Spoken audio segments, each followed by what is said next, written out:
साथियों, all India medical association United से राष्ट्रीय अध्यक्ष भरत बेनीवाल और साथ में संरक्षक और सक और संयोजक के रूप में कम्युनिटी हेल्थ ऑफिसर फेडरेशन जो बनने जा रही है उसकी भी पूरी तैयारी हो चुकी है।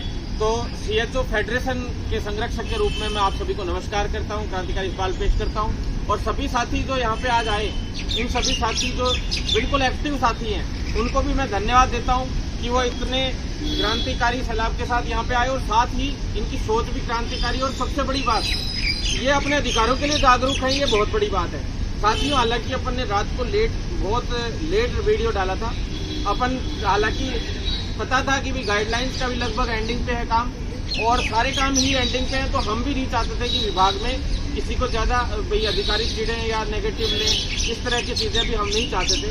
आपको पता है जब भी आंदोलन करते हैं और पूरी ताकत के साथ करते हैं तो बहुत बड़े स्तर पे अपना आंदोलन होता है और ये पूरे ग्राउंड यहाँ से ठसाठस भर जाते हैं, ये आप सभी को पता है, चाहे वो सामने वाला पार्क हो चाहे ये हो।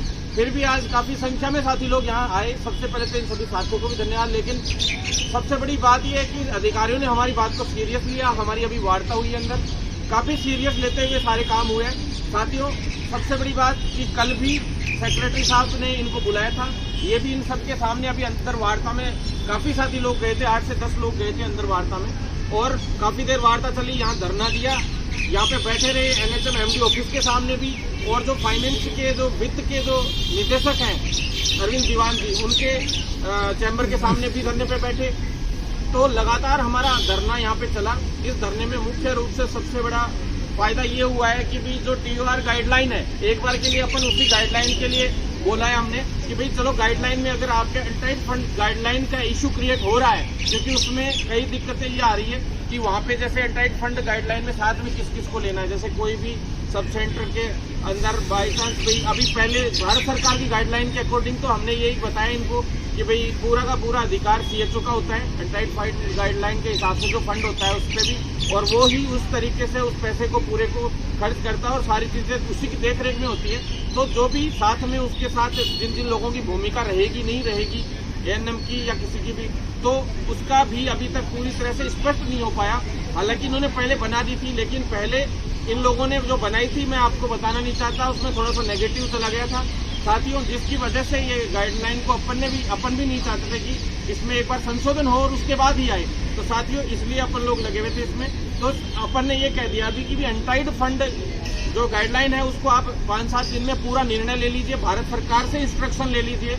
जब तक भारत सरकार से इंस्ट्रक्शन नहीं आते आप गाइडलाइन मत डालिए, कोई दिक्कत नहीं है, लेकिन जो TOR गाइडलाइन है वो आप डाल दीजिए, जिससे ये साबित हो जाए कि सब सेंटर का एक तरीके से इंचार्ज है कौन। यही बात हुई थी ना साथियों अपने अंदर, यही बात हुई अधिकारियों से। सभी SNO सर भी थे, PD सर भी थे, दूसरे उच्च अधिकारी भी थे, सारे के सारे डायरेक्टर थे अलग अलग डिपार्टमेंट्स के, उनको बुला के सारी बात हुई है।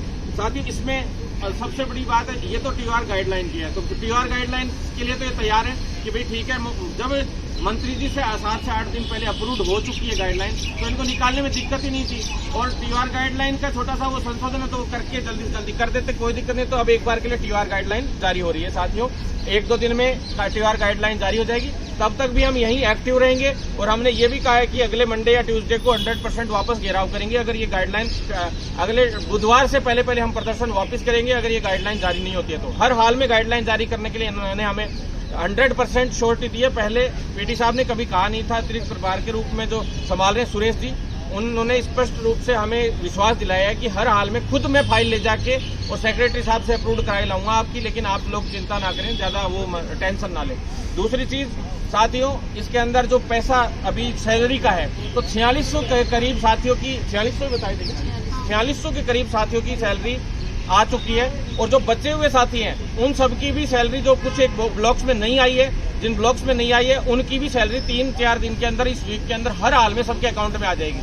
तीसरी बात साथियों, जो फंड की थी ट्रेनिंग फंड, साथ में इंसेंटिव का भी है। इंसेंटिव 6 महीने का अप्रूव्ड होकर आ गया आप लोगों का, लेकिन अभी 4 महीने का एक साथ में मिलेगा आपको। तो साथियों आपको इंसेंटिव भी अब मिलने जा रहा है बहुत जल्द, उसकी मैंने पहले भी आपको बता दी थी सारी चीजें और अभी क्लियर होके आ रहा है। चौथी चीज है साथियों, जो आपके ट्रेनिंग फंड का, ट्रेनिंग फंड में सरकारी कॉलेजों का अभी शायद आज 100% अकाउंट में आ जाएगा, जहां तक विचार है, क्योंकि हम लोग धरने पे बैठे थे तो उन्होंने बोला था कि ट्रेनिंग फंड आज ही डाल रहे हैं हम, चाहे कुछ भी हो जाए, कैसे भी शाम तक डालने की बात है, तो शाम तक आ जाता है या तो थोड़ी देर में। नहीं तो फिर वैसे भी अपन बुधवार को घेराव वापस करेंगे अगर इस तरह की चीजें नहीं होती है तो, क्योंकि इन समस्याओं का समाधान होना बहुत जरूरी है। साथ ही जो ट्रेनिंग फंड है प्राइवेट कॉलेजेस का, उस प्राइवेट कॉलेजेस के फंड के अंदर ये है कि भाई इस वीक में प्राइवेट कॉलेज का फंड आना शुरू हो जाएगा।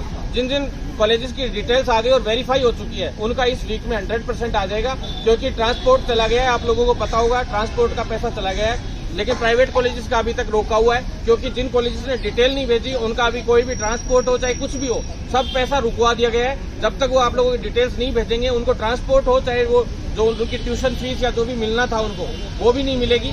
सारी चीजें एक बार के लिए रोक ली गई है। साथियों, जल्द से जल्द इस महीने में मेरे इस वीक में 100% प्राइवेट कॉलेजेस का भी 3 से 4 दिन के अंदर अंदर काफी कॉलेजेस का ट्रेनिंग फंड आ जाएगा। साथियों, इसके बाद गवर्नमेंट कॉलेज का कल दोपहर लास्ट है, आज भी लास्ट है। मैं तो आज का ही लास्ट मान रहा हूँ, वैसे शाम तक मेरे को लग रहा है कि आ जाएगा 100%। जैसे अपन लोगों की बात हुई है, शाम तक हम दीवान जी के रूम के आगे बैठे थे तो उन्होंने आज 100% विश्वास दिलाया। फिर साथियों, जो स्पोर्ट्स सूची जारी करने के लिए लगातार जो चल रहा था हमारा प्रयास, तो उसमें अभी वार्ता हुई है तो उन्होंने बताया कि स्पोर्ट्स में बहुत सारे लगभग 90% 80 से 90% यूँ कह रहे हैं कि सर्टिफिकेट फर्जी निकले, और जो फेयर बच्चे हैं वो गिने चुने फेयर बच्चे हैं, तो उनकी जो भी है वो लिस्ट जारी करेंगे। लेकिन उसके लिए मालती मैडम जो है, मालती मैडम से बात हुई है उनकी विभाग के अधिकारियों की, और उनसे मालती जो डीओपी में मालती मैडम है, जो स्पोर्ट्स पर्सन भी है साथ में, उनसे बात हुई है। उन्होंने विश्वास दिलाया कि भाई अभी इस वीक में, अगला जो वीक है, इस तक हर हाल में स्पोर्ट्स की सूची जारी करने के लिए कहा है। तो एक बार हम लोग भी स्वयं भी इस मामले में एक बार मंत्री जी तक भी जाएंगे, स्पोर्ट्स वाले मामले में और वेटिंग के मामले में जो निर्णय है वो निर्णय हेल्थ सेक्रेटरी साहब लेंगे। पहले भी हेल्थ सेक्रेटरी लेवल पे ही जो है निर्णय हुआ था, जो पिछली वेटिंग आई थी, क्योंकि अपने स्तर पे वेटिंग नहीं निकाल सकते। जो वेटिंग आएगी वो हेल्थ सेक्रेटरी के पास मीटिंग होगी, इसके लिए अपना प्रपोजल भेजा जा रहा है। और जो वेटिंग है वो स्पोर्ट्स कोटे की जो सीटें हैं, हम तो ये चाहते हैं कि वो भी जुड़ के आ जाए, ताकि ठीक ठाक वेटिंग आए। फिर से टुकड़ों में वेटिंग आती है तो फिर परेशान होते हैं, तो इसलिए साथियों एक साथ में आ जाए वो अच्छी रहती है। और जो एम्स वाली सीटें खाली गई हैं उनके लिए भी पूरी तरह से हमने रखा हुआ है पहले से ही मामला पूरा, कि भी वेटिंग मिलाकर आनी चाहिए। इसके लिए धर्मेंद्र भाई वगैरह एक्टिव भी बहुत चल रहे हैं, खूब भागदौड़ कर रहे हैं, और ये साथी लोग जितेंद्र भाई और सद्दाम भाई, ये लोग लगे हुए हैं, काफी समय से प्रयास कर रहे हैं। तो इनका साथ भी आप लोग देंगे तभी आएंगी सारी चीजें, नहीं तो आप बैठे बैठे घर से ये देख रहे हो कि हमारी वेटिंग और लोग निकलवा देंगे और कुछ निकलवा देगा, तो ऐसे काम नहीं चलने वाला साथियों। आप लोग सब एक्टिव हो जाओ तभी वेटिंग निकलेगी। और ये मत सोचो कि भाई अगली विज्ञप्ति जारी हो रही है तो इसकी वेटिंग नहीं आएगी, भ्रमित मत हुआ करो। 2013 शिक्षक भर्ती थी, उसकी 2018 शिक्षक भर्ती हो गई, अब तक वेटिंग आ रही है। 2016 भर्ती हुई थी एनएचएम के अंदर, उसके बाद एएनएम की, और उसके बाद एक भर्ती और कर ली थी इन्होंने, उसके बावजूद उसकी वेटिंग आई थी। साथियों, ऐसे वेटिंग्स आती रहती है। और रही बात स्पोर्ट्स की सूची अभी जारी नहीं हो रही, तो वो तो 100% इनको निकालनी पड़ेगी, वो तो भर्ती का एक अंश है, आपको पता है। तो अगली विज्ञप्ति जारी भी हो जाती है तो स्पोर्ट्स की भी तो आएगी, तो वेटिंग क्यों नहीं आएगी, आप खुद सोचिए। तो ये भ्रमित होने की आवश्यकता नहीं है, टेंशन लेने की बिल्कुल जरूरत नहीं है। आप लोगों को कोई कुछ भी कह देता है तो आप उस पर पूरी तरह से पहले सोचा करो कि क्या है क्या नहीं है, विश्वास करने लायक बात है या नहीं है। तो साथ ही ये चीजें तो हो गई अपने सीएचओ की जो लेटेस्ट अभी भर्ती से संबंधित। और एक मुख्य अपडेट मैं आपको दे दूं, सीएचओ की जो भर्ती है, आगे आने वाली जो भर्ती है 3510 के करीब साथियों, उसके लिए मैं आपको बता दूं 3510 भर्तियां हैं। जो आप वीडियो ये शेयर कर दीजिएगा ताकि सभी साथियों तक ये बात पहुंच जाए। बस ये इसलिए पहुंचना जरूरी है क्योंकि हमारे जो फ्रेशर भाई हैं, जो इंतजार कर रहे हैं, छोटे भाई बहन हैं जो इंतजार कर रहे हैं वैकेंसीज का, उन तक एक इन्फॉर्मेशन पहुंचा दीजिएगा कि भाई उसकी मीटिंग हुई है। और कल भी मीटिंग है, एक मीटिंग आज भी सुबह मीटिंग हुई है उसी विषय पे, और हमारी गाइडलाइन और सभी विषय पे हेल्थ सेक्रेटरी साहब की आज भी सुबह मीटिंग हुई है। क्योंकि हम कल हेल्थ सेक्रेटरी साहब से मिले थे और वहाँ ये सारे अधिकारी इनके सामने बताया उन्होंने कि सारे अधिकारी मौजूद थे जब हेल्थ सेक्रेटरी साहब से हम मिलने गए थे। शाम को बताया था ना अंदर सारा का सारा कि भी हेल्थ सेक्रेटरी साहब से शाम को 5:30 बजे जो मीटिंग हुई थी उसमें हम लोग भी मौजूद थे। ये गाइडलाइन और विज्ञप्ति सारे मैटर थे उसमें, टोटल जो स्पोर्ट्स वेटिंग सारी की सारी चीजें वहाँ रख दी थी। इसीलिए आज इन्होंने अब बता के भेजा है सारी चीजें कि भाई आपने जब सेक्रेटरी साहब की यहाँ रख दी थी तो अब सेक्रेटरी साहब जो हेल्थ सेक्रेटरी डॉक्टर पृथ्वी जी हैं उन्हीं के हाथ में है सारा काम। तो अब जल्द से जल्द विज्ञप्ति है वो जारी करने की तैयारी चल रही है। लेकिन अब तक भी जो कुछ लोगों ने भाई न्यूज आ गई थी कल परसों कि भी अधीनस्थ बोर्ड करवाएगा, अधीनस्थ बोर्ड का अभी भी श्योरिटी नहीं हुई है साथियों। मैं आपको अब भी क्लियर बता रहा हूँ, अभी भी एजेंसियों से अलग अलग से बात चल रही है। जो जितना जल्दी करवाएगा इस भर्ती को, हमारा दबाव है सिर्फ कि भर्ती जल्दी होनी चाहिए और भर्ती ऐसा होना चाहिए कि 3 से 4 महीने में ये भर्ती खत्म होनी चाहिए, ताकि इस दिसंबर से पहले हमारे 3510 साथियों के साथ साथ 1800 की एक फाइल हो रहा है, वो भी कंप्लीट करवाएं। साथ में इस भर्ती जो पहले वाली है, इसमें जैसे विकलांग कोटा है, कोई जैसे शहरिया कोटा है, कुछ एक सीटें जो अलग से रिजर्व कोटे की जो होती है, जो अगली भर्ती में जुड़ता है पूरा बैकलॉग, तो वो जुड़ जाए आगे वाली में, ना कि वो वाला जो सीटें खाली जा रही हैं। तो सीटें खाली जा रही हैं उन पर तो वेटिंग निकलवाएंगे, लेकिन जो अदर 200-300 के करीब वैकेंसीज बचेंगी, जो कोर्ट केसेस के हिसाब से रिजर्व है, उन पे भी वेटिंग आएगी साथियों। रिजर्व है उनका खाली होने के बाद वेटिंग आएगी पहले वाली का, लेकिन उसमें जुड़ेंगी तो लगभग 5500 के करीब भर्तियां अपन संभावित है कि अपन करवा लेंगे।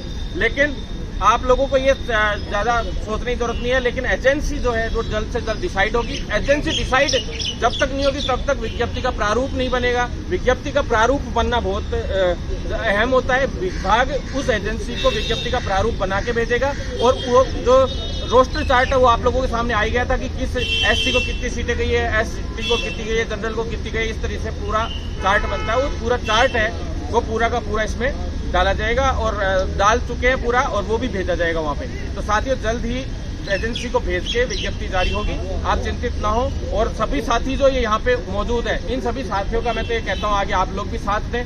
ये सभी एक्टिव साथी है राजस्थान के, और जो नहीं आ पाए, मुझे पता है बहुत सारे साथी लोग बाहर से आ ही नहीं पाए जो आंदोलन के दौरान, क्योंकि एक रात पहले रात को 9 साढ़े 9 बजे तो वीडियो डाला है अपन ने, तो इतनी दूर से बस करके लाते सभी जिलों से। मुझे पता है सभी ने बोला कि भाई साहब हम बस करके ला रहे थे, लेकिन नहीं आ पाए क्योंकि रात को लेट आपने वीडियो डाला। तो साथियों आपको चिंता करने की जरूरत नहीं है। अभी आपके ये सारे एक्टिव साथी लोग हैं, भाई लोग हैं, बहनें हैं, ये अपने आप मोर्चा यहाँ पे संभाले बैठी हैं, और जिस दिन आप लोगों की जरूरत होगी आपको जरूर बुलाएंगे। वैसे हम प्रयास यही करते हैं कि कोई परेशान नहीं हो, क्योंकि पहले ही बेचारों के पास पैसे नहीं है, काफी साथियों के पास इतना पैसा नहीं है कि यहाँ से किराया लाना आना जाना परेशान होते फिर। इससे अच्छा है कि आप चिंता ना करें, आपके भाई बैठे हैं आप लोगों के लिए लड़ने के लिए। जिस दिन आप लोगों की जरूरत होगी हम आप लोगों को याद करेंगे और आप लोगों को आना पड़ेगा साथियों। इतना ही मैं कह के इनकलाब के साथ आप सभी साथियों से एक बार ही कहूंगा, CHO एकता, CHO एकता।